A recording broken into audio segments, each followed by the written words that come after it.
C'est l'heure de la Brigade, la seule balado 100% francophone qui traite des sénateurs d'Ottawa. Partisans des Sens, à vous de jouer. Bienvenue dans la Brigade.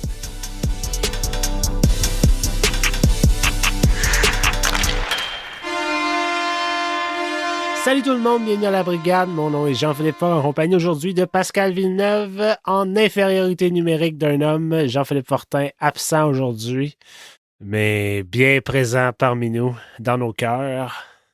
Aujourd'hui, on vous présente Steven Hickson. Ça, si vous ne savez pas c'est qui, on le connaît mieux sous le nom de Steve Onsen sur Twitter. On vous présente l'homme derrière la légende qu'il est sur les médias sociaux.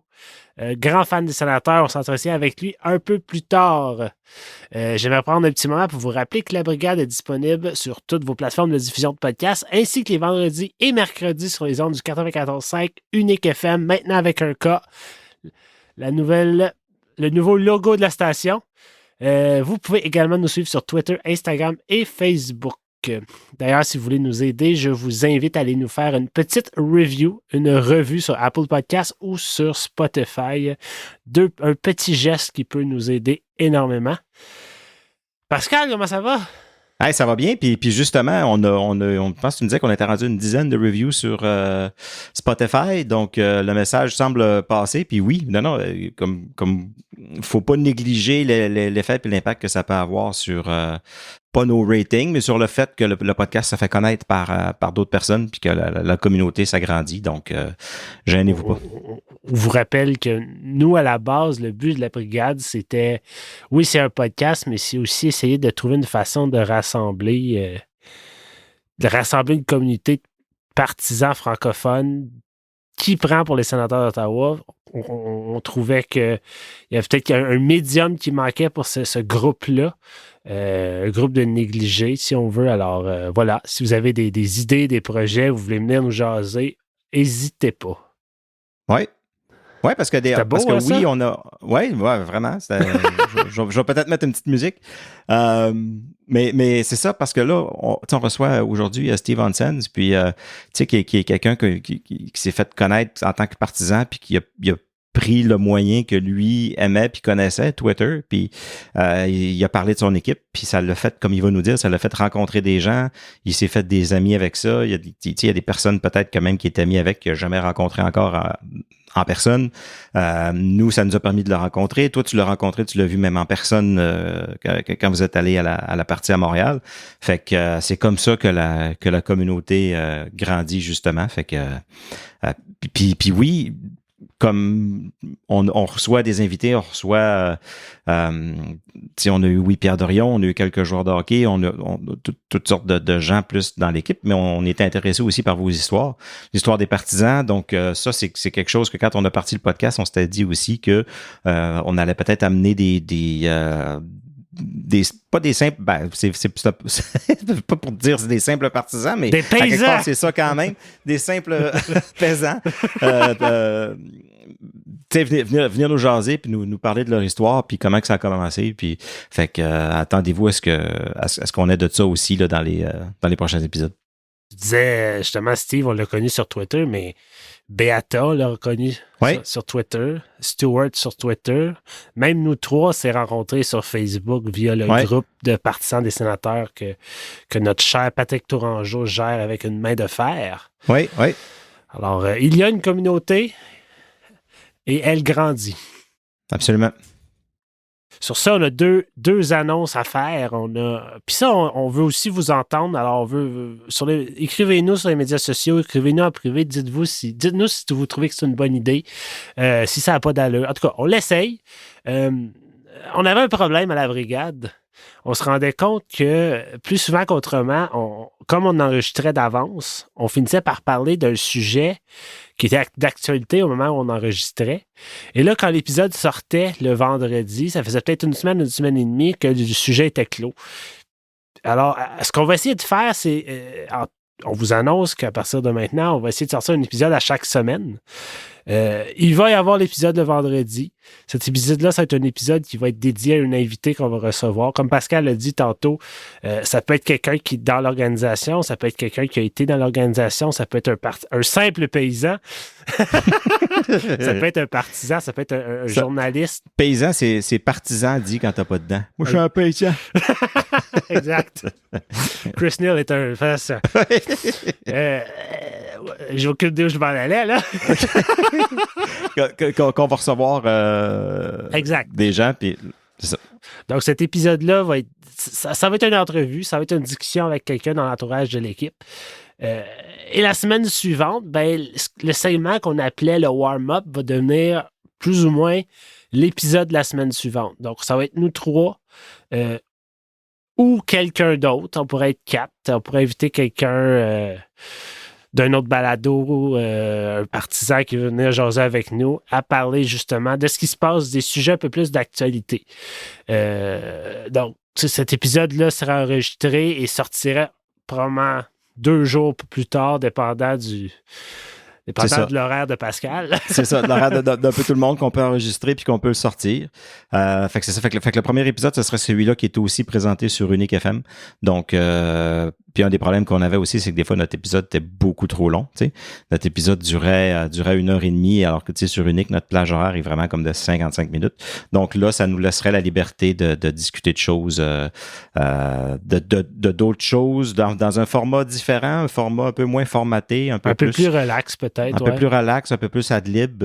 On essaye. Vous nous dites ce que vous en pensez. On va voir comment ça va. On risque de s'adapter parce que c'est ça aussi. Hein. C'est un projet qui dure depuis environ 2 ans maintenant. Mais à chaque fois, on a un souci de comment est-ce qu'on pourrait faire ça mieux, comment on pourrait s'améliorer, comment ceci pourrait être plus efficace.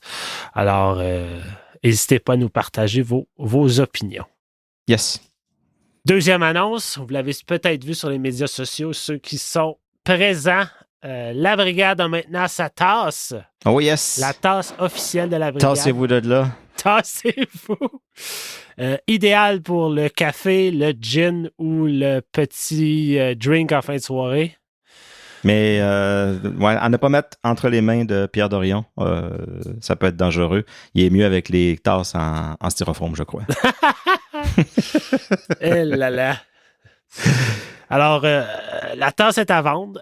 Oui. C'est une façon... d'ailleurs, ça a commencé de rien, mais c'est une façon pour nous de peut-être se faire connaître un peu plus, une façon de vous inclure dans notre collectivité, dans notre groupe. Vous faites partie de la brigade autant que nous. Et puis, elle est à vendre au prix de 25 $. Livraison, emballage inclus. Et puis, si vous êtes dans la région d'Ottawa, Gatineau ou dans la région de Montréal, Pascal et ou moi allons essayer fort d'aller vous la porter. Sinon, on va vous l'envoyer par la poste. Et puis, voilà. Oui, la tasse est vraiment belle. Là. Je viens de les recevoir. Vous l'avez vu probablement sur nos médias sociaux. C'est de quoi? C'est pas quelque chose de méga promotionnel avec des écritures dessus à n'en plus finir. C'est très subtil. C'est notre logo, c'est tout. Designé par notre JP Fogg. Puis vraiment, tu sais, nous, à quelque part, on cherchait une façon de faire une espèce de premier reach-out, là, faire une espèce de premier tendre la main un peu à la communauté, voir qu'est-ce que... Puis on était un peu mal à l'aise, on se dit, ben là, qu'est-ce qu'on pourrait faire, qu'est-ce qui en vaudrait la peine pour les auditeurs, pour qu'il y en ait un peu pour leur argent, tu sais, que ce soit pas juste un don ou quoi que ce soit. Puis, cette idée-là nous a comme tombé du ciel. Tu sais, ça a commencé, je pense, avec moi qui a pris une photo de ma tasse des sénateurs qui avait cassé. Puis là, ben, tout le monde sur Twitter me disait, ben là, ça va te donner une chance de t'acheter une nouvelle tasse avec le nouveau logo. J'ai dit, OK, bonne idée. Quand j'étais allé à la game des sénateurs, je me suis acheté la nouvelle tasse à 28 $. Donc, la nôtre est une aubaine. Puis je l'ai posté aussi sur Twitter en disant, voici ma nouvelle tasse. Puis là, ça, de fil en aiguille, les gens se sont dit, hey, quand est-ce qu'il va y avoir une tasse de la brigade ou quoi que ce soit? Fait qu'on a sauté sur l'occasion, puis on y va comme ça. Fait que si oui, des fois, ça peut paraître cher, 25 $, mais il y a le shipping, il y a le ci, il y a le ça, mais tout le peu d'argent qui va peut-être rester, ça va être réinvesti dans le podcast. On a toujours besoin on n'a jamais vraiment demandé d'argent ou demandé de quoi que ce soit. On se limite à essayer de faire les choses le moins cher possible, le plus gratuitement possible si on veut, mais il y a quand même certains coûts à rouler un podcast, là, faut pas se le cacher. Pour l'instant, on en défrait un peu les coûts par nous-mêmes. Puis, si ça peut nous donner un coup de main, tant mieux. Puis, ça va être réinvesti dans le podcast à 100%. Et important de mentionner qu'il y a 72 tasses parce que Thomas Chabot. Ouais. Donc, les tasses sont limitées. Yes. Parce qu'on en voulait une boîte de 36, mais... Elle est partie trop vite. Elle est partie trop vite comme Colin White. T'as-tu 36? Hey, te souviens-tu quand Colin White, c'était comme notre gros prospect à l'attaque? Ouais. Bon, on dit que Thomas Chabot était le premier à signer, mais est-ce que Colin White a signé avant lui? Je pense que oui. Je pense que Colin White est vraiment le premier à avoir signé son gros contrat du rebuild. C'est possible. Puis on le regrette encore. Mais il y a juste des grosses minutes à Floride, là. Oui, c'est ça que je me demandais. Comment ça va? Je sais pas partout. En tout cas, la Floride va pas très bien. Fait que ça doit pas aller super merveilleux. Hey, j'ai aucune idée, pour vrai, qu'est-ce qu'il fait. Curtis Lazar, Colin White, tous nos espoirs en attaque étaient là-dessus. Curtis Lazar roule sa bosse. Oui, il faut lui donner ça. Lentement, mais sûrement, à Boston, dans lui, en tout cas, on peut dire que son équipe va bien. Mais non, ça pas. Écoute, dans le temps qu'il était capitaine de Team Canada, puis on le voyait, là, gros, là. Puis il était pas sur la même équipe que de Team Canada que McDavid. Ouais. Puis c'était lui le capitaine. C'était lui le capitaine. Je me souviens. Wow. Ouais. Comme Shane Wright était capitaine d'une équipe. Puis est-ce que les deux sont prédestinés ou ils ont un peu le même début de carrière? Je sais pas. Je sais pas. Shane Wright. Ouais. Le regard je pense que le regard de Shane Wright aurait été son highlight? Va avoir été le highlight de sa carrière. Oh, j'ai aucune idée. Comme le burger à Curtis Lazar. Curtis Lazar. C'est plate pour Curtis Lazar, par exemple, parce qu'il avait l'air tellement sympathique comme individu. Vraiment. Ouais. Comme quoi, bon, là, bon tu peux rien planifier d'avance. Puis c'est peut-être ça qui va lui permettre d'avoir une certaine longévité dans la ligue, son côté, tu sais, plus facile d'accès, puis bon enfant. Bon enfant. On entame les dernières minutes de jeu. La brigade déploie son 6e attaquant. On le connaît mieux sous Steve Hansen sur Twitter. Steven Hickson est avec nous. Steven, comment ça va? Ça va, et vous? Ça va bien. Oui, ça va bien, merci. Steven, je vais te poser une question. Est-ce que c'est la première fois que tu passes une entrevue 100% en français? Une fois, en 2016, quand ils ont ouvert la voie cyclable sur la rue O'Connor à Ottawa, Radio-Canada m'a demandé une question. Mais c'est la deuxième fois, oui. Ouais, il y a Radio-Canada, puis il y a nous autres. C'est pas pire. Exactement. On va le prendre. Là, je suis curieux de savoir où est-ce que tu as appris à parler français parce que c'est pas ta langue maternelle. Oui, évidemment, c'est pas mon langue maternelle. J'ai pris immersion quand j'étais jeune. OK. J'ai fait des cours en immersion à Québec aussi. J'ai fait un échange international à Paris et aussi des cours à l'Université d'Ottawa. Et aussi, j'ai travaillé dans le gouvernement fédéral. Alors, c'est un grand mélange des sources pour apprendre le français. Et c'est évident que je ne suis pas encore vraiment bilingue, mais je suis très content d'être ici et parler en français avec vous. Ben non, moi je vais te dire tu es bilingue. Ah oui, ben oui. Oh, écoute, wow. puis juste d'avoir tu sais, le courage de se connecter comme ça, puis de parler, puis de ne pas avoir la gêne, surtout en partant. Là, souvent, c'est ça. Tu sais, quand on commence à apprendre une autre langue, avant de dire, OK, là, je vais parler pendant 20, 25, 30 minutes, ça prend du courage. Puis, non, félicitations, bravo. Puis, on est bien content de t'avoir. Puis, c'est le fun de voir que à Ottawa, tu sais, beaucoup de gens au Québec ne réalisent pas, mais il y a beaucoup de gens à Ottawa, en Ontario en général, qui vont aller à l'école en immersion française. Tu sais, les parents vont inscrire leurs enfants au primaire en immersion française, justement pour que, tu sais, qu'ils réalisent que le français, c'est une langue importante dans le Canada. Puis, on voit que, tu sais, des fois, ça sème un peu le goût pour la langue. Puis, avec le temps, ben, les personnes, pas tout le monde, mais les personnes continuent à l'apprendre. Fait que c'est super. Tu es originaire d'Ottawa, mais tu habites maintenant à Montréal. Est-ce que ça t'aide un peu ou? Ah oui, absolument. Comme je suis étudiant en urbanisme, alors souvent je lis des documents de la ville de Montréal en français comme quand je vais dans des magasins et tout ça, c'est un petit peu extra qu'Ottawa n'offre pas. Alors, j'aime ça beaucoup. Et même le Tim Hortons à Castlemaine, il n'y a plus moyen de se faire servir en français, là. C'est vrai? Ben, c'est le combat de la vie de mon père. Ah oui, hein? Lui, il est tellement insulté parce qu'il commande un grand café. Ouais. Et la madame comprend pas. Ah ben là. Café, coffee. Grand. Ouais, tu sais. Grande. Genre. Mais bon. Que chez Starbucks, il aurait compris. Ouais. Steve, on te connaît, je l'ai dit plus tôt sur Twitter, sous Steve on Sense. Tu as joint Twitter il y a plus de, j'ai envie de dire, 10 ans. Tu me racontais justement l'autre jour que quand tu étais à une patinoire à Montréal puis quelqu'un te suivait sur Twitter, comment est-ce que tu es devenu qui tu es aujourd'hui, j'ai envie de dire? D'où ça a parti, cette aventure-là sur Twitter? J'ai grandi avec les sénateurs. J'ai des bons souvenirs de regarder les scènes avec mon père. Et c'est devenu une addiction, malheureusement.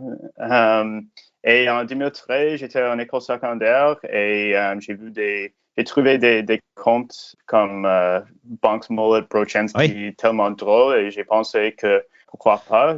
Et c'est devenu quelque chose qui est très important dans ma vie. J'ai des amis avec des personnes que j'ai rencontrées sur Twitter et c'est une excellente communauté pour des partisans des sénateurs. Alors, et maintenant, ça fait 10 ans que je tweete et oui, c'est encore du fun. Fait que 2013, t'étais dans le gros de la rivalité avec les Canadiens, la série avec les Canadiens. Fait que t'avais commencé à tweeter en plein dans ce temps-là en plus. Oui, exactement. C'était une période pour les sénateurs où on pensait que c'était le début de la dernière rebuild. Alors, on pensait que la future serait extraordinaire, mais on a eu des bons moments, mais c'était tellement différent qu'on en pensait dans ce moment. Mais la rivalité ouais. avec des Canadiens, c'était super cool et des bons moments. Ça nourrissait nos fils Twitter dans le temps, certain. Il y a beaucoup de gens à Montréal qui disent qu'il n'y a pas de rivalité entre les Canadiens et les sénateurs. Est-ce que c'est vrai? Est-ce qu'il y en a une? Ou peut-être est-ce qu'on la vit différemment? Mais je pense que les partisans des Canadiens ils disent ça pour dire qu'ils sont supérieurs que nous. Ouais. Ils ne gaspillent pas du temps avec les sénateurs. Ils sont concentrés sur des Bruins ou peut-être des Leafs. Mais on est là, on est seulement 2 heures de Montréal. Je pense que c'est une vraie rivalité, même s'ils ne pensent pas. Moi, en tout cas, je me rappelle la deuxième, c'est la deuxième série avec le coup de bâton de Subban, puis les joueurs qui ont perdu des dents, puis la série aussi en c'était 2013 avec McLean, puis écoute, le Walrus. Il faisait juste parler des sénateurs là, fait qu'ils ont beau dire qu'il n'y a pas de rivalité. Et c'est sûr que ces temps-ci c'est plus dur. Là, on les a rencontrés 4-5 fois en match hors concours, là, on les a toutes gagnés, là, les 2 games cette année, on les a gagnés, fait que là, c'est sûr qu'ils préfèrent dire « Oh, non, vous n'êtes pas nos rivaux. » Mais c'est super bizarre parce que ça fait 2 années qu'on les que le premier match entre les Sénateurs et les Canadiens est vraiment tard dans la saison. Ouais. Je pense que le premier cette année, c'était en février. Je trouve ça difficile de construire une rivalité quand tu les vois pas plus souvent que ça. Là, on va les voir beaucoup dans la deuxième partie de saison, mais il me semble... Oui, mais je pense que le but derrière ça, c'est de bâtir la rivalité en prévision des séries, peut-être, tu sais, quand les matchs comptent plus. C'est ce que je pense. Oui, c'est vrai, mais selon moi, je pense que la LNH, ils ont besoin plus des matchs avec des équipes dans ton division. Je pense que comme les matchs contre Anaheim ou n'importe quelle équipe Arizona. dans notre conférence, comme c'est pas la même chose. On a besoin de l'hockey a besoin de haine, je pense. Oui. C'est des matchs contre des Leafs, des Canadiens, je les adore. Et oui, c'est spécial. Ce week-end, je les ai aimés beaucoup. Oui. Ouais. Les résultats ont aidé, là, mais c'est jamais une soirée plate contre ces équipes-là. D'ailleurs, anecdote, tu en fais référence. Le soir où les Sénateurs ont battu les Canadiens 5-0, on s'est retrouvés, Steve, moi, Beata et Stewart, à la cage au sport du Centre Bell. On était du Centre Bell, hein? Yes, okay. sir. On était assis en plein milieu du restaurant, devant la grosse écran avec nos gilets des Sénateurs. Nice. Mais qu'est-ce qui se passe quand la game commence? Les gens, ça se vide-tu ou ça reste plein quand même pas mal tout le souper? C'était pas toute la soirée? L'atmosphère n'était pas celle que je pensais. C'était très familial au début. À un moment donné, il y a plus de gens qui sont arrivés, mais... OK. Mais tant que les partisans des Canadiens sont partis vite. OK. Et là, Stewart a commencé à leur faire les slow claps. C'était de toute beauté. Je veux donner une shout-out à l'homme qui portait une chandail de practice des Sénateurs qui était là. C'était un choix de chandail tellement intéressant. C'est vrai? Oui, on voulait y parler, on n'a jamais su. Moi, je veux tellement savoir si c'est genre le chandail que Brian Spolinski a porté à quelque part. Tu sais, d'où il sort ce gilet-là? On se faisait des cheers puis des hallos, mais on n'a pas eu la chance de se parler. Ah oui, OK. Fait que là tu l'as fait au centre à Cage au Sport. Oui. Mais le 25, on se reprend. Ah oui, là, on va être à la vraie place. Dans les estrades. Fait que là, il faut réussir à trouver une façon que la caméra vienne nous voir. Là. un peu comme le gars au match des Leafs là, qui était tout seul puis qui appelle ça le golf clap là, pour dire c'est ça. Beat the traffic. Ouais, OK. Steve, t'es un grand partisan des Sénateurs. J'ai envie de te demander, c'est quoi ton plus beau souvenir en tant que partisan? Je pense que c'est peut-être la match de 4 buts de Jean-Gabriel Pageau. Quand j'étais jeune, je ne suis pas jamais allé à des matchs de série. Et mon père, il est allé toujours et j'étais. Il t'amenait pas? Oui, il fait des affaires et tout ça, des matchs. Alors, il emporte des clients. Mm-hmm. Mais en 2017, moi et mon frère et aussi des cousins sommes allés et c'était un souvenir tellement extraordinaire parce que ça fait 4-2 avec 4 minutes qui restent et on pensait qu'on va retourner à Madison Square Garden et avec la série égalisée. Oh non, c'était le deuxième match. C'est ça? OK.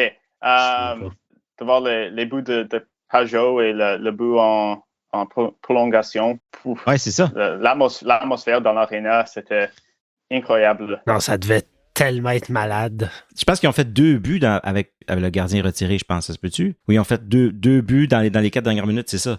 Puis, écoute, j'aurais tellement voulu être là. J'imagine que quand Pageau est monté hors l'aile, le monde a dû commencer à se lever avant même qu'il ait lancé. Tout le monde devait être certain qu'il allait scorer. Ou je pense pas que le monde a été pris par surprise comme le but de Alfredson pour les amener.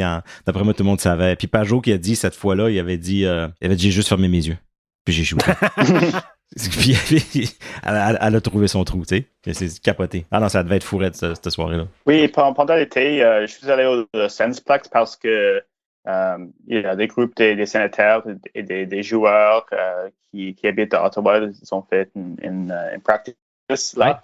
Et Pageau, il est sorti de l'aréna et j'ai dit allô, ton match de 4 buts, c'était comme la meilleure journée. C'était une bonne soirée. Alors, j'ai aimé que j'ai eu l'opportunité de parler de ce moment avec Gigi. Nice. Je suis curieux de savoir qu'est-ce qu'il t'a dit. Ça ressemblait à quoi votre conversation? Gigi, comme ton match de 4 buts, c'était comme like, best day ever. Et il a dit oui, c'était une soirée spéciale. Moi, j'ai jamais croisé personne. Non, hein? Jamais. J'imagine que les joueurs venaient pas souvent à Saint-Albert. Là.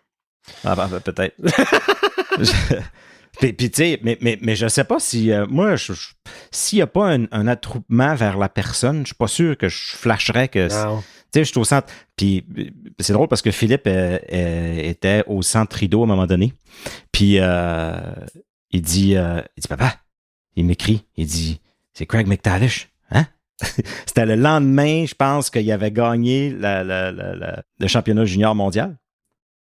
Puis lui, le lendemain, il était déjà revenu, ou 2 jours après, revenu au centre rideau, puis il était au centre rideau, puis Philippe était allé le voir, puis il a pris une photo avec. C'était juste quand il avait comme sauvé le but, là, avec la rondelle s'en allait dans le but du Canada, puis il l'a comme ramassé juste avant 40, puis fait que là, il a dit, hey, save of the year, puis il a pris une photo avec, puis tout ça. Mais moi, j'aurais été à la même place que lui, il était au Lululemon, je pense. Puis j'aurais été à la même place que lui, puis j'aurais même pas su que c'était lui, là, tu sais. Non, moi non plus. Mais aussi, il y a aussi une question de, tu vas être la personne est tout seul ou est en train de souper. Tu le laisses tranquille. Oui. Steve, ton joueur des Sénateurs préféré de tous les temps. Ton idole de jeunesse. À un moment, c'était Danny Heatley, mais je pense pas. Ça m'a vieilli, c'est ça. encore Danny Heatley. Ouais. Mais c'est difficile de ne pas choisir un des joueurs maintenant. Comme honnêtement, c'est un peu de recency bias peut-être, mais comme j'adore Claude Giroux. Quelle signature. Tout ce qu'il représente pour la communauté d'être un homme d'Ottawa et de Gatineau et qui revient pour, on espère, de gagner une Coupe Stanley. Et comme une équipe qui a des problèmes d'emporter des free agents, on voit c'est très grand pour pas seulement l'équipe, mais pour la ville d'Ottawa, je pense, d'avoir un joueur comme Claude qui retourne à Ottawa. Alors, peut-être c'est Claude. Puis il n'a même pas encore joué une saison. Non, c'est ça. Au complet. Mais non, c'est quelle acquisition, franchement. Puis tu sais, on disait, on veut Giroux, il va venir. Tu sais, je pense qu'il est encore capable de performer, puis il a ralenti. Puis la date, là, j'ai pas vu aucun ralentissement. Il y a eu une cure de jeunesse en arrivant à Ottawa, je pense. Je vais vous poser une question. Auriez-vous vu les Sénateurs d'Ottawa cette année sans Claude Giroux? Je pense que c'est peut-être lui qui réussit à amener une espèce de calme dans la chambre malgré tout ce qui est en train de se passer, tu sais, là. Puis tout ce qui se passe avec le coach. C'est peut-être lui qui réussit à sans rien enlever à Brady, là. Tu sais, Brady, ça reste, c'est son équipe, puis c'est lui le leader, mais je me demande jusqu'à quel point il n'est pas responsable du fait que DJ est encore là, peut-être, parce qu'il est capable de garder les choses peut-être un peu plus calmes, que les joueurs continuent de croire au message. Je sais pas. Y a-t-il un message? On l'attend encore, le message, là, mais c'est grind. Le message, c'est grind. Puis, tu vois, ma prochaine question pour toi, c'était qui est ton joueur préféré de l'équipe actuelle? Tu m'as déjà répondu. Si tu avais un deuxième à me nommer? À ce moment-là, comment Jake Sanderson joue maintenant? He makes it look easy. Oui, ça a l'air facile. C'est des petites choses qu'il fait. C'est tellement facile pour lui de faire des belles passes pour sortir de la zone défensive. J'adore de regarder Jake Sanderson et la chose qui est tellement excellente, c'est qu'il va continuer d'être mieux et c'est seulement le début de son carrière. Est-ce que tu penses que Jake Sanderson pourrait un jour dépasser Thomas Chabot? Pour un jour et pas maintenant? Ben, je sais pas. Est-ce qu'il l'a déjà dépassé? Je pense que oui. Parce que Thomas Chabot joue moins bien cette année ou tu penses que quand même? Quand même si Chabot était à le niveau qu'on a vu les dernières 5 années. Je pense que le potentiel de Jake Sanderson est si énorme. Oui, c'est incroyable pour les Sénateurs d'avoir deux défenseurs qui sont capables de jouer comme 25 minutes par soir et de jouer comme ça. Puis il y a tellement de gens qui s'étaient mordus les doigts. Les gens voulaient Drysdale, les gens comprenaient pas. C'est fou pareil. Quand on pense à ce repêchage-là, Jake Sanderson, les gens étaient mitigés. Ridley Gregg, les réactions étaient mitigées. Et regardez ce que ça a donné aujourd'hui. Est-ce que tu as quelque chose à dire sur Ridley Gregg? Oui, avec 2 matchs, il a été tellement solide dans la position de deuxième ligne centre. 2 assists. La chose que j'adore, c'est son relation avec Claude, parce qu'on a vu des photos quand Ridley était jeune et Claude était avec des Flyers. Et de voir Ridley faire des assists à Claude et on voit la grande sourire de Claude. J'adore ça. Je suis pas certain que Gregg va rester avec les Sénateurs pour le reste de la saison, mais je pense que si vous commencez à penser sur la prochaine année, on voit au centre Stützle, Norris, Pinto et peut-être Gregg va bouger, mais c'est un bon problème d'avoir tous ces centres comme ça. Parce qu'on a vu cette année comment une blessure, ça peut arriver vite. 1 puis 2, oui. 1 puis 2, c'est ça. Parce que c'est le nom qu'on entend là, quand on parle de transaction, quand on parle d'aller chercher un gros nom. Les équipes qui veulent un prospect, là, le seul qui a de la valeur, ça semble être lui. Donc, lui ou Shane Pinto qu'on entend. Shane Pinto a l'air d'être un peu plus intouchable. Fait que c'est intéressant de savoir comment Pierre jongle avec ça, puis où est-ce qu'il voit dans l'équipe là. Je trouve que c'est risqué qu'on le perde pour vouloir faire un move rapidement. Là. En tout cas. Mais n'empêche qu'il y a un problème en défense. Ben, c'est certain. Puis pour recevoir, il faut donner. Ouais. Puis, tu sais, c'est drôle de voir les deux, l'exemple des deux, comme quoi 2 joueurs repêchés la même année. Un prend son temps dans la Ligue américaine, même dans le junior, puis on attend qu'il soit vraiment prêt. Puis l'autre, on le jette dans la gueule du loup. Puis les deux ont l'air de donner des bons résultats, mais c'est vraiment différent pour chaque joueur. Ce que fait Sanderson, on oublie des fois que c'est pas tous les joueurs que tu recrutes qui vont venir faire la même chose l'année d'après dans la grosse ligue. Là, surtout un défenseur, ça peut être long, un défenseur. Exactement. On attend encore après JBD, après Lassie. On lui demande pas d'être bon comme ça, mais on sait que non, il y a encore du travail. Puis quand ils viennent, c'est quelques matchs, puis après ça, OK, ils retournent. Puis, mais c'est correct, chaque joueur a a un peu sa façon de l'amener. Steve, es-tu optimiste pour l'avenir des Sénateurs? Ah oui, absolument. Parce que y a des gens qui disent que la situation maintenant, c'est pas bon parce qu'on a tous eu des expectations pour la saison et c'est vrai probablement que les Senators they didn't meet those expectations. Mais quand vous pensez des nouveaux propriétaires, tu penses de Stützle à 8 ans sur son contrat, de Jake Sanderson. Je pense que c'est tellement difficile de ne pas être optimiste sur l'avenir des Senators parce que sont un groupe vraiment jeune. Ils ont l'excellent corps pour l'avenir. Alors, je pense que on va avoir un nouveau entraîneur et un nouveau DG. Je pense que les prochaines vont avoir un bon groupe d'améliorer et on va avoir des résultats bientôt. Oui. T'as dit quelque chose d'intéressant. Ce groupe-là est encore extrêmement jeune. Puis, tu sais, cette saison, on a des hauts, on a des bas, puis on disait que les partisans deviennent super excités. Puis là, on perd quelques matchs, les partisans commencent ça chiale, ça veut tout échanger, ça veut changer le coach. Là, on gagne 2 matchs contre les Maple Leafs, contre les Canadiens. Là, on est tout excités, on est tout contents. Mais c'est normal que cette équipe-là, que tout ne soit pas toujours rose. Comme tu as dit, c'est une jeune équipe qui manque encore d'expérience sur beaucoup de facettes. Puis je pense qu'en tant que partisan, des fois, il faut peut-être se calmer un peu le pompon, si je peux dire.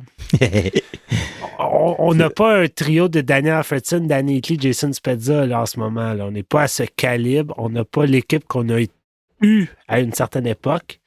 Puis je pense qu'il faut être patient encore avec cette équipe-là. Même si c'est plate, on le sait, ça fait 5 ans qu'on attend.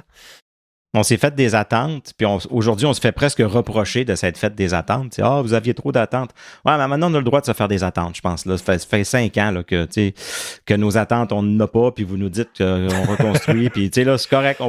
Mais là, on capotait là, avec le Hot Pierre Summer, puis quand on a eu Pierre Dorion au début de l'année, qu'on lui a dit « Wow, félicitations », JP Ford, il a dit « Félicitations », Pierre, il a dit « Vous me féliciterez à la fin de l'année, si on a fait les séries. » Fait que lui, je pense que ses attentes étaient un peu modérées. Mais OK, on avait peut-être un peu trop d'attentes, mais moi, je ne peux pas nous reprocher d'avoir eu des attentes. Non, puis après avoir vécu la séance de la division canadienne, regarde, là, on a vécu ça, nous autres. Là. Ouais, les matchs contre Edmonton, on les a vécus. Excuse, Steven. Ça allait bien. Là. C'était bon que c'était pendant la pandémie et il n'y a rien d'autre qui se passe parce que... Je sais pas pourquoi on l'écoutait. Oui. Je sais pas. Il n'y avait rien d'autre à faire. Ouais. Toi, quand tu repenses à ça, comment tu as vécu ces 5 années de reconstruction-là en tant que partisan? Est-ce que tu y as cru au début? Est-ce que tu as cru le message que go, on liquide le plan de Parallel Success, puis on s'en va? Puis est-ce que tu y croyais dans le temps que le propriétaire était Melnyk? Pas complètement, non, parce que non, on a déjà entendu Melnyk pendant la dernière rebuild. On disait que l'équipe va devenir compétitive et mon espoir dans ce moment-là, c'était que Melnyk va vendre l'équipe et peut-être après ça, on a déjà eu des joueurs comme Thomas Chabot, Colin White et des choix de repêchage. Alors, j'étais optimiste que peut-être dans la future, si des choses se changent, peut-être, mais il y a toujours la réalité qu'on entend que quand les joueurs ont besoin d'être payés, ils vont tout partir. C'est ça qu'on avait peur. Et il y a toujours ce doute dans notre cerveau. Alors, oui, c'était un peu de mélange de l'espoir des joueurs qu'on avait et la réalité avec le gestionnage de l'équipe pendant ce temps-là. T'as parlé de la peur qu'on avait que les joueurs n'allaient pas être signés et allaient quitter. Pensez-vous, les gars, que là, l'année passée, on a signé Brady Tkachuk, là, on a signé Josh Norris, on a signé Tim Stützle, on les a tous signés, là. Est-ce qu'on s'est excité parce qu'on signait des joueurs? Et est-ce que tous ces contrats-là étaient logiques et mérités? Voyez-vous qu'est-ce que je veux dire? Mais je pense qu'ils ont signé ces contrats un peu pour augmenter la valeur de l'équipe parce qu'ils savent que l'équipe les Melnyk vont vendre. Alors, c'était une situation pour augmenter la valeur. Mais pour moi, je pense que Norris était un peu... Pour moi, quand vous voyez au centre Stützle, Pinto, Norris aussi et Greg, je pense qu'il était un bon candidat pour un contrat bridge parce qu'il a eu un pourcentage de tirs tellement élevé l'année passée et des questions sur son épaule. Pour moi, c'était peut-être un peu tôt pour dire on veut Norris pour 8 ans, mais avec l'expérience comme partisan des Sénateurs, I'm not going to complain a whole lot. C'est ça. On voulait tellement signer des joueurs que là, on était juste content d'en signer. Là. Mais Oui, en même temps, exactement. je pense pas qu'il y a de contrats qui sont vraiment hors de l'ordinaire. Tu sais, je pense que non, c'est ça. Tu sais, oui, on a voulu embellir l'équipe, la rendre plus attrayante, mais je pense pas on a mis du rouge à lèvres sur un cochon, là, comme on dit en anglais, là, put lipstick on a pig. Là. Je pense pas tu sais, je pense que les contrats étaient quand même mérités. Batterson, on disait, ça va être un vol, Batterson, de son contrat. Là, présentement, on est comme, finalement, il joue selon son contrat, pas pire. Mais il n'y a pas je pense que lui qui risque de faire le plus peur, c'est si jamais on décide de signer DeBrincat. On en parlait, mais c'est pas pour tout de suite, mais ça risque d'être le plus gros contrat. Mais sinon, je pense que comme tu disais tantôt, Steven, le noyau est bâti. Le noyau est là, il est signé. Ou presque. Il reste pas, quand on va avoir signé Sanderson, on va pouvoir dire qu'on a signé le noyau en avant puis en arrière, puis il va rester des à côté à apporter. Là. Mais il va aussi rester un noyau devant le filet. Ah oui. Pas convaincu qu'on l'a, ce noyau-là, encore. Non. Surtout que... C'est un pépin. C'est un pépin dans le sens de noyau. OK, oui. Ça m'a pris un petit peu de temps. Oui. Puis le fameux débat qu'on avait, moi j'étais team Goss, puis vous autres, ou Fortin, il était team Sogard qui semble être blessé quand même régulièrement.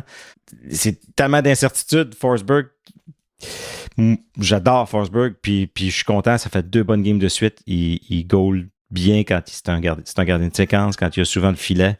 Il va super bien. Fait que je suis content de le revoir en forme. Moi, je crois en lui. Je pense qu'il peut être bon encore quelques années.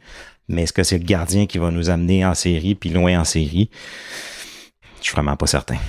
Il y a des équipes qui ont gagné avec des excellents gardiens. Il y a des équipes qui ont gagné avec des gardiens corrects. Mais avec de très bonnes défensives. Mais on n'a pas la défensive pour se permettre un gardien correct. C'est ça.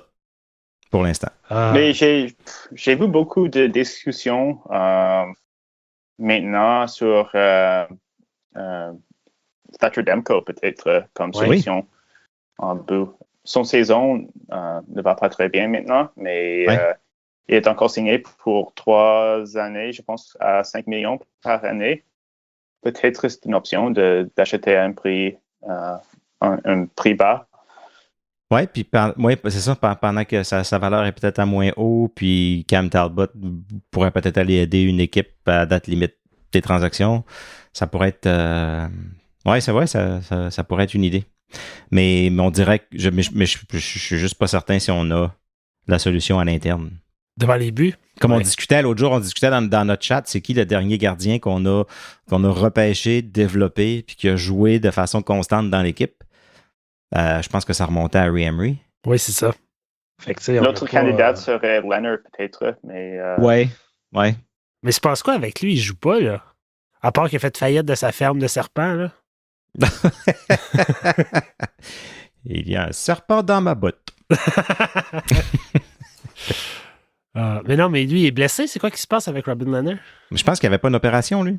Ah oui, c'est ça. Il jouait pas l'année. C'est ça. Mais sinon, toi, Steven, tu es surtout sur Twitter, mais as-tu aussi des à côté? As-tu des projets? As-tu des choses qui s'en viennent? Des blogs, écrire plus ou...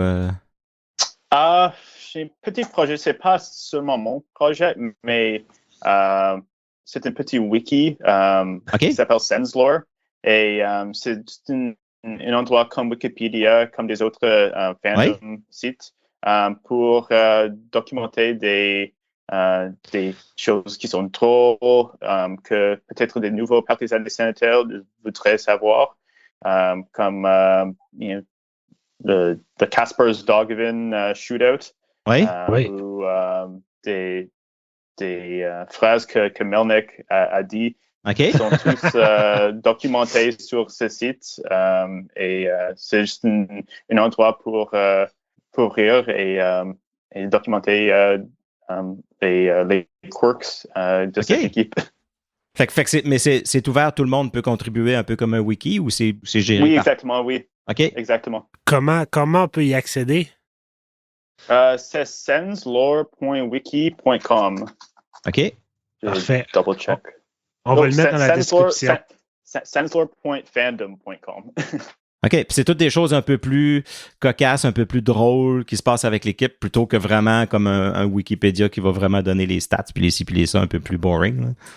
Oui, beaucoup hors de glace. OK. Petites choses, oui. OK.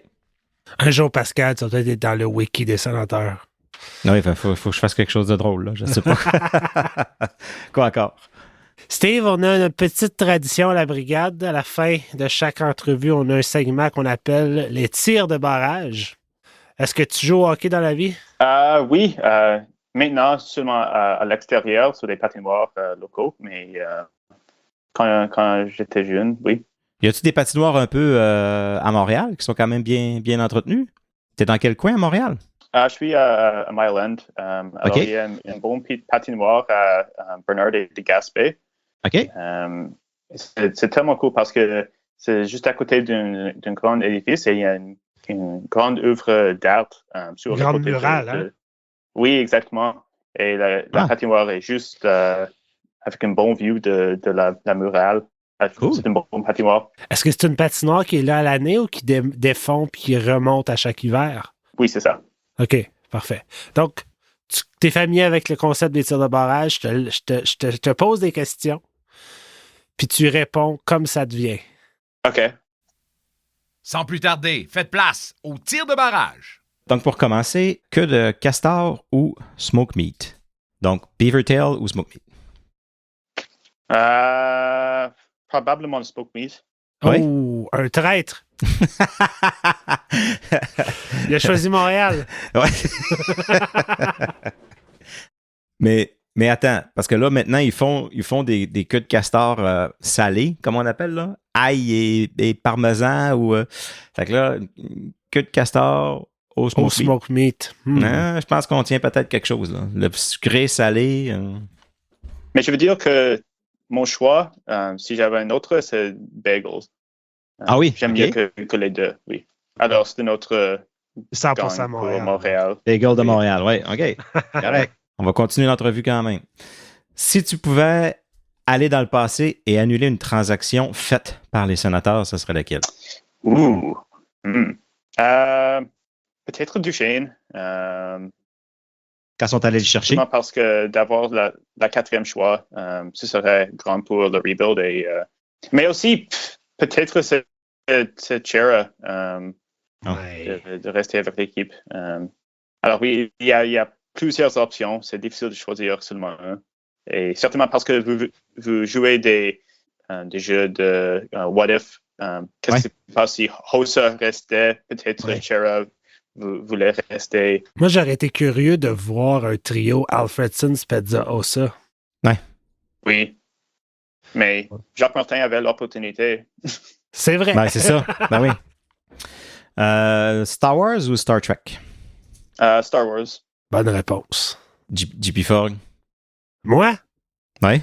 Ah, Star Wars. Star Wars? OK. On est trois. Oui. On est trois. Mais je peux pas dire que j'ai donné la chance à Star Trek. Je l'ai jamais vraiment écouté. Peut-être que je vais virer complètement de l'autre bord si je m'y intéresse, mais non, j'ai jamais écouté, vraiment. T'as écouté les deux, JP? Non, seulement Star Wars. Seulement Star Wars, hein? Fait que, Ouais, moi non plus, j'ai jamais vraiment écouté Star fait Trek. que tu vois? OK, on se donne ça comme objectif en 2023. On écoute Star Trek. Le logo des Sens en 2D ou en 3D? Oh, 2D. Facile. Oui. Il y en a qui traînent qui préfèrent encore le 3D. J'ai jamais acheté une chandail, une t-shirt avec le logo 3D pendant les 13 années qu'on avait ce logo. Même pas le Senegat? Oh non, j'ai des choses Senegat, mais Okay. c'est différent, ça. Ouais, OK. Je vais te poser une autre question. Le 2D ou le O? Comme logo primaire, 2D. Mais je pense que le O devrait être le troisième chandail pour les sénateurs. Parce que On aime ça. j'adore l'histoire d'hockey à Ottawa et je pense qu'on doit le célébrer. Jacob, si tu nous écoutes, ramène le O. Yes. Utilise tes contacts. Dernière question. Là, on est champ gauche. On y va pour le fun. Si t'as pas de réponse, t'as pas de réponse. Si tu étais un aliment, lequel serais-tu? Peut-être pad thai. peut-être. Pataille! Oh, OK. wow! J'ai besoin d'une explication. C'est facile, j'aime pad thai. Aux crevettes ou au poulet? Poulet. Mais j'aime crevettes aussi. OK.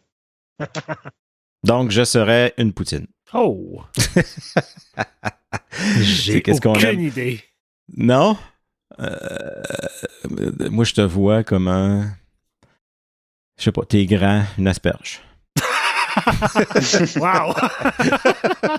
Sur ce, Steve, on peut te suivre sur Twitter à SteveOnSense. Comme tu as parlé tantôt, ton projet de wiki, on peut le suivre. On va mettre le lien, On va mettre le lien, oui, dans certain. la description. Un gros merci d'être venu nous voir. Toujours intéressant, Steven, vraiment, là, les gens les suivent sur Twitter, même si vous, la plupart, je pense que vous comprenez l'anglais, ceux qui nous écoutent, ou le moindrement un peu. Un tweet, c'est rarement, c'est pas des paragraphes, c'est assez facile à comprendre, mais toujours intéressant, Steve. Merci À suivre. de m'avoir et j'espère que j'étais compréhensible. Et mais c'était beaucoup de fun. Aucun problème. C'était parfait. On a eu des francophones qui parlaient moins bien que ça. All right. Ben, merci beaucoup, Steve, pour vrai. SteveOnSense, je pense que je le suis sur Twitter depuis... Ben, depuis les noms qu'il a nommés, j'imagine. Toujours. Les Punk Smollett, puis ouais. Puis on parlait de ça, justement, comment l'univers des... Je sais pas comment l'appeler, mais il y avait Bunk Smollett, il y avait Sans Chirp, il y a Silver Seven qui était là-dedans. C'était les gros. The Six Sense était peut-être... Six Sense était là, qui Ouais. aujourd'hui Rome in a Day. Rome in a Day, ouais. Mais c'est vraiment eux qui ont été les pionniers du partisan créateur de contenu autour des sénateurs d'Ottawa. Moi, je me souviens, je lisais Bunk Smollett religieusement. Je trouvais ça tellement drôle. C'est vrai? Silver Sans Chirp avant chaque match parce qu'il mettait les lignes. OK, Il ouais. mettait les trios pour le match de ce soir. Mais tu sais, dans ce temps-là, Twitter n'existait pas. Ou si oui, très peu. 2007, Twitter? Ouais. Mais que ça a commencé, à être populaire, on C'est parle plus ça. de 2010-2011. T'avais pas Sylvain Saint-Laurent ou Marc Brassard qui tweetait ou Nicolas qui tweetait les trios à la pratique du matin. C'était le seul endroit où on pouvait, en tout cas à ma connaissance, je pouvais voir des trios.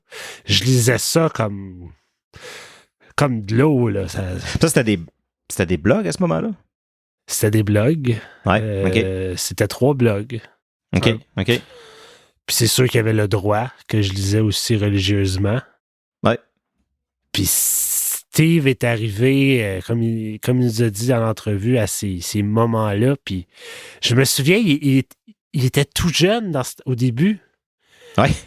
Puis dans ma tête, il est encore tout jeune. Mais c'est un adulte. Fait que toi, t'as vu un enfant avec une moustache tantôt, là, quand on s'est connecté. Non, mais vraiment, non. Quelqu'un de pertinent à suivre. Puis non, c'était le fun. Puis comme tu as dit tantôt, je trouve ça tellement plaisant de voir quelqu'un dont la langue maternelle est l'anglais, avoir les guts, avoir le courage de venir jaser uniquement en français. Oui. Oui, parce que écoute, tu sais, on a appris l'anglais, puis écoute, aujourd'hui, j'ai peut-être un peu plus la confiance de l'utiliser partout, mais plus jeune, quand je l'ai appris plus jeune, là, tu m'aurais dit, OK, tu vas venir parler pendant une demi-heure à radio ou quoi que ce soit, j'aurais pas eu la confiance de faire ça. Là. Fait que, non, c'est plus ça. jeune, moi non plus. Je le lève le chapeau là, de faire ça, puis d'avoir une certaine aisance, tu sais. Oui. Tu sais, quand on est allé sur l'épisode de Lockdown avec les gars, j'ai trouvé ça difficile. Oui. Ah oui, c'est pas facile.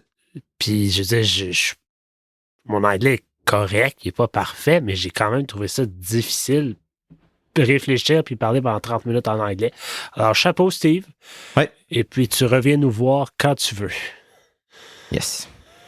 Sur ça, le mot de la fin, Pascal. C'est quoi le mot fancy que tu as dit tantôt, là? Adlib? Non? Oh. J'ai dit... Je sais pas. Ah, paysan. Paysan. Paysan, moi, c'est ça. Le mot du jour, c'est paysan. Paysan, voilà. Paysan, puis toi, t'as dit c'est plaisant, mais c'est plaisant. Plaisant. C'est bien plaisant. Ça, c'est la façon C'est de bien le dire. plaisant d'être un paysan. Sur ce, un gros merci d'avoir été avec nous. Et on vous rappelle que la tasse de la brigade est en vente au coût de 25 $. Oui. Si vous n'êtes pas sur les médias sociaux, écrivez-nous par courriel au labrigadepodcast@commercialgmail.com puis on va vous arranger ça. Un gros merci tout le monde.